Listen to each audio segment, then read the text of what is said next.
नमस्कार दर्शक बंधु आपण मानक ये स्वास्थ्य भित्तिक यूट्यूब चैनल रे मु स्वागत करुच्ची।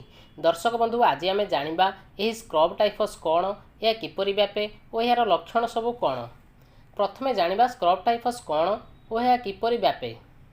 यह होची गोटे बैक्टेरियल इन्फेक्शन बा एक बीजाणु संक्रमण रे हेउथिबा रोग।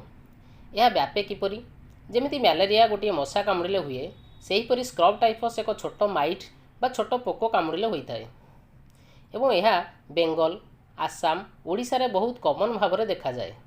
यह विशेषकर बिल में काम करुवा व्यक्ति, चाषी, सतसंतिया स्थान में रोहुथिबा व्यक्ति मानकु अधिक होता है, कारण यही पोकटी से स्थान में रही था। एबे आसंतु जानिबा कौन रही यार लक्षण। रोगीर प्रमुख लक्षण हेउची ज्वर, दीर्घ दिन धरी ज्वर लगी रहिबा, मुंड व्यथा हेबा, गोड़ हाथ में जंत्रणा हेबा, बेले बेले रोगी चेताशून्य हेबार संभावना मध्य रही थाए।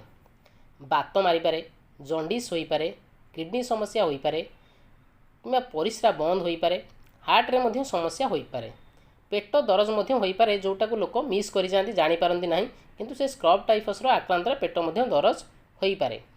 तबे जानिबा किपरि। दर्शक बंधु यह को डिटेक्ट करिबा बहुत सरल।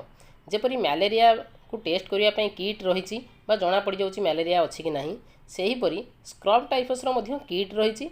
आपण किंतु किछि लक्षण देखादेले डाक्तर पाखक जातु एवं से जदि परामर्श दियंती तेबे आपण पैथोलॉजी को जाई किट माध्यम रे टेस्ट करि जानि परिबे जे आपणकर स्क्रब टाइफस रहिछि कि नाही। जदि आमे एही स्क्रब टाइफस को अवहेला करूचे तेबे कोन सब होई पारे जटिलता। रक्त रे प्लेटलेट कम होई पारे, रिनाल फेल्युअर होई किडनी खराब होई पारे, रोगी को डायलिसिस मध्य दरकार होई पारे, जंडिस बढ़ी लिवर टी मध्य खराब होई पारे, हार्ट उपर मध्य खराब प्रभाव पड़ी पारे, निमोनिया होई वेंटिलेटर मध्य आवश्यक होई पारे। सबुठारु गुरुत्वपूर्ण यह एबे छोट पिला मानको मध्य संक्रमण हेउची।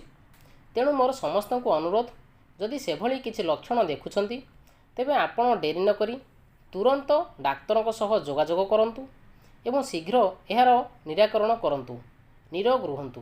दर्शक बंधु आज एतिकी। वीडियो देखुथिबारु धन्यवाद।